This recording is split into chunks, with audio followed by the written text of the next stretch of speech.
Okay, Saturday definitely took a step forward, but it was far from clean.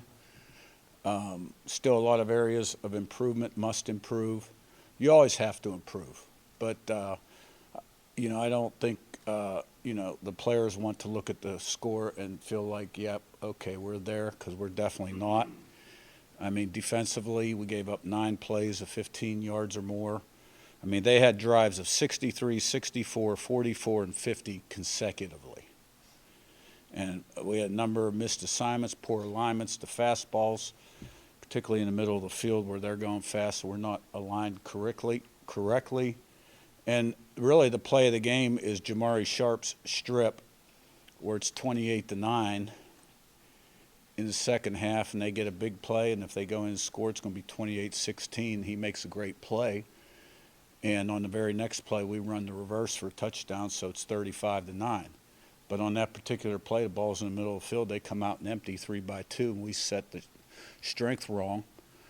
And then they motioned a 4-1, and we got guys all over the place. And so, we got to do a better job of that. But I do think the last two teams we've played in terms of getting a line are some of the bigger challenges we'll face this year because of their tempo, particularly this last team who had they could go extremely fast, and then they had some oddball formations you had to adjust to. Offensively, we still had 6 or 7 missed opportunities that we need to convert on. On the plus side, it was good to go 7 for 7 touchdowns in the red area on offense. Defense, the first 4 series, 3 and out. And the last 4 series, they had 1 first down. We won the turnover ratio 2-0. We had 14 TFLs on defense. Teams were good. All the kickoffs were out of the end zone. We blocked a punt. We had a 35-yard return. So things to build on, got to get better, and it's an early game Friday night.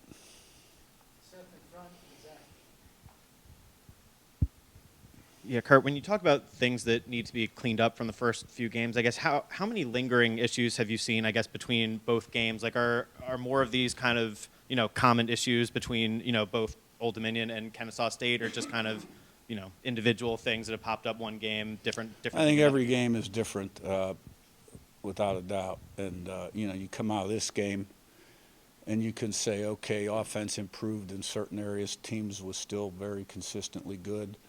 And defense gave up too many chunk plays. And they had an opportunity for more chunk plays that they didn't execute. We also had a lot of nice defensive explosives and TFLs. But, we missed tackles at linebacker more. We had some misfits. Safeties were out of position quite a few times. So got to get lined up quicker. Communication's got to be cleaner. And there needs to be a little bit more attention to detail in our preparation in the back end. Curt, how do you talk about some of the tackles for loss? I think it was 14, and there was certainly kind of a lot of pressure, a lot of penetration. Mm-hmm. Do you see some of what's the difference in your mind between maybe when you see those chunk plays, it being structural issues within the defense, or it being just individual missed assignments or bad footwork, or just It's always somebody not doing what they're supposed to do. Always. Whether it's a missed tackle, poor read, a poor fit, an alignment issue. With the receivers, they had some drops in the first half, it looked like, and there was a couple the previous week. How's kind of the chemistry with Fernando kind of developing with them, and what have you kind of seen from the group as a whole after the first 2 weeks? No, I thought the pass game took a step forward. I think, I'm not a stat guy, but I think it was 21 or 28 for about 285 touchdowns. That's pretty good. There was one true drop, EJ on the RPO. Routine play.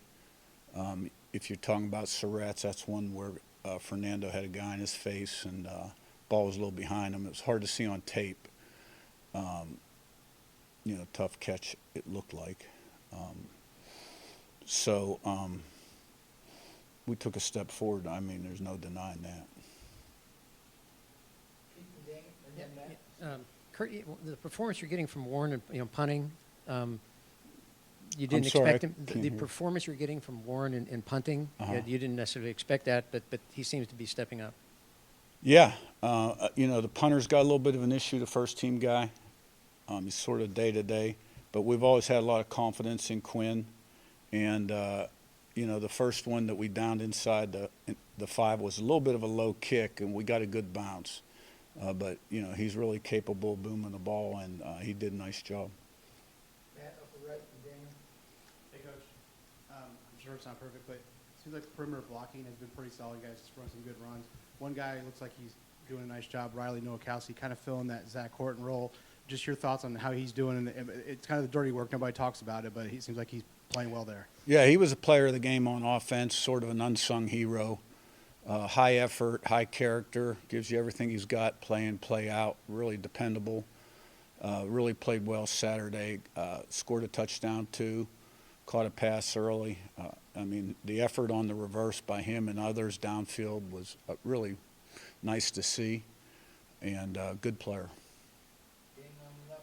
You'll have more clarity on Lou this week, but at that spot, I want to say you said it was thin.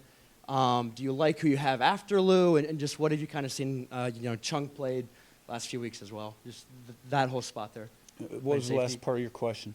You played, Chung last week. That spot after Lou, do you like who you have there at Right. safety? That one's sort of day to day, depending on health status of a guy or two. So we got to get better at safety. We play 3 of them. We play a rover, a free safety, and a strong safety. They're capable of playing. They're not playing bad, but they're capable of playing better. Coach, you mentioned the offense and the passing game stepping up 5 touchdown passes, but yet the running game was still right there. I think you guys were within 15 yards of being balanced on both sides. What are you still wanting to see from your offense as you move forward? Well, you don't want to leave plays out on the field. When you have opportunities, you want to cash in on those opportunities because,